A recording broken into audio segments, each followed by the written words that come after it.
Well, hello everybody, and welcome back to G-Bear's Off-Grid Ways, a homestead in the desert. And I'm out here with Bigfoot, my WattCycle battery. That is humongous. I moved that tray out of the way there. So anyway, I'm not done in here.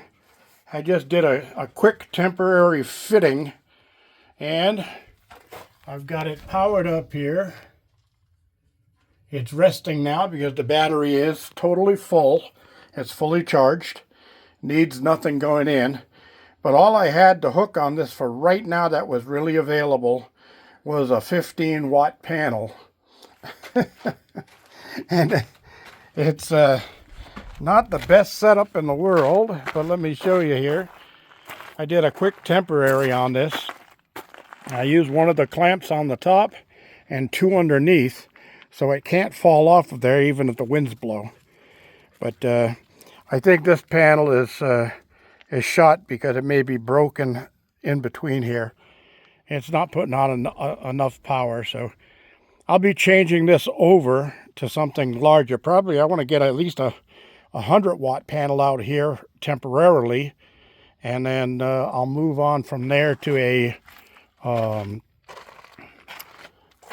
probably a 315 to a 345 or 360 watt panel, and I'll put one post in the ground here with a single setup on it. Now I can move a set of those 100 watters over here, but I promised 3 sets of them to 2 other people, and I'm just waiting for them to come up with the money for them. And I'm going to just walk around and tomorrow and see what I can pull out of my system and get cleaned up and get out of the way now, because I do still want to move the rack that's behind the propane shed and the other rack. I want to move them out to where, even with that one, with the big panels over there, so that they get more sun during the full day, because that propane shed right now is shading half the panels. So that's another job, always something to do. So as you can see, I got the Ames in here. It's not connected right now, and I've got my Victron shunt installed right there, and I'm not sure if that's working yet. I'll check it after I'm done with this. The only thing that's not connected is the positive lead that goes to the battery, and I was going to connect it right here, but because this is a 300 amp BMS, it's got the potential of putting out 300 amps. So I've got to come up with a good resistor to go between those 2 connections before I try connecting them. Because if I put a switch in there, like this one, I'll just blow the switch, guaranteed. That's not going to handle a 300 amp surge. So I've got to come up with something. I'm going to try a light bulb and see if that works. And if it does, then I'll make the connection. But if it doesn't, then I'll have to get online, and I know they sell resistors online at Amazon and eBay, and I'll just go see if I can find one. Well, maybe I'll ask my my rep tonight when I'm chatting with her online if WattCycle carries a resistor system that you can use for hooking the battery up to the inverter. As they're making the batteries, I don't see why not. I noticed that they started carrying bus bars and other stuff like that, so hey, you never know. I think they're even carrying some switches, but I don't think they have anything. I didn't see anything on there for a 300 amp.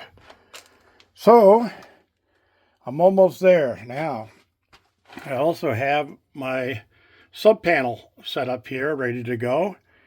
And I'm going to get some 6 gauge SO cord that I can run from the connection here, run down behind the shelf there, and then there's a board support under here.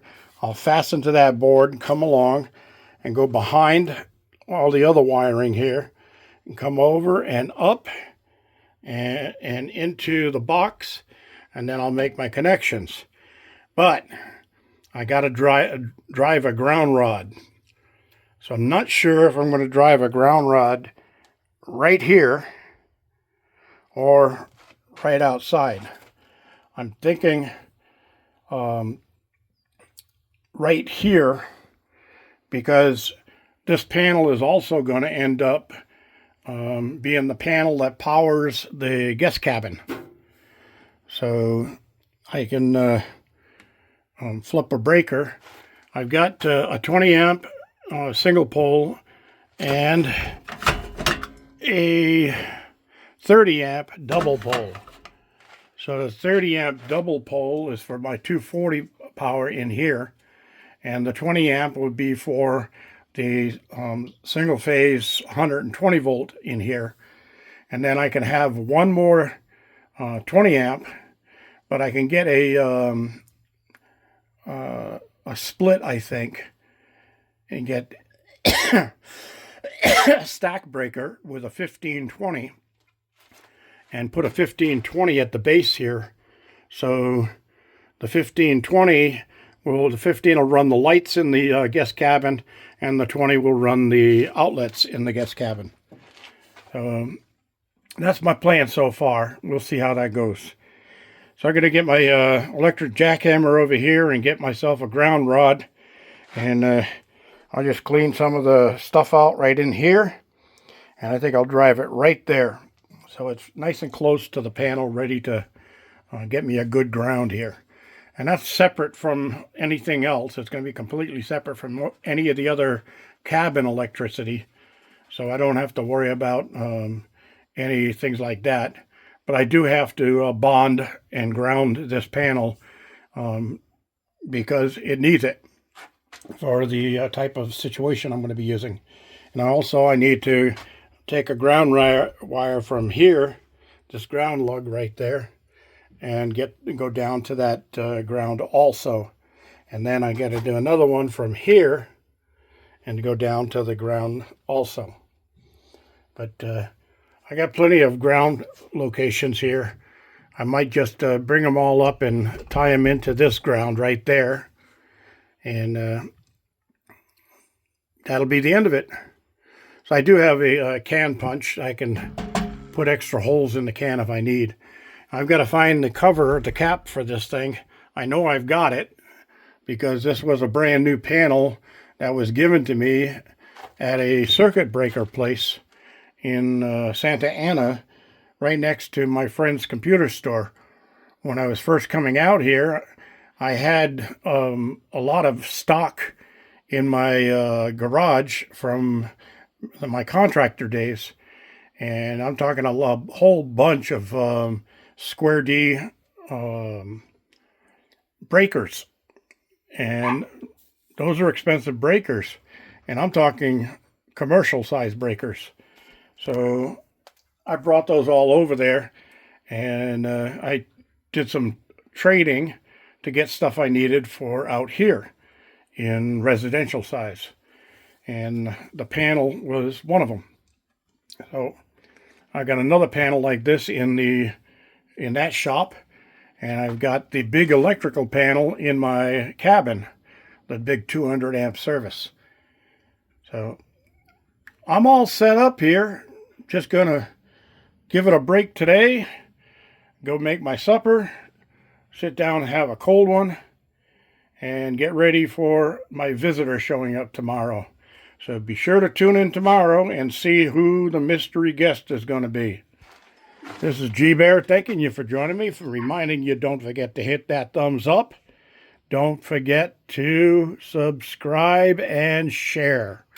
This is G Bear signing off.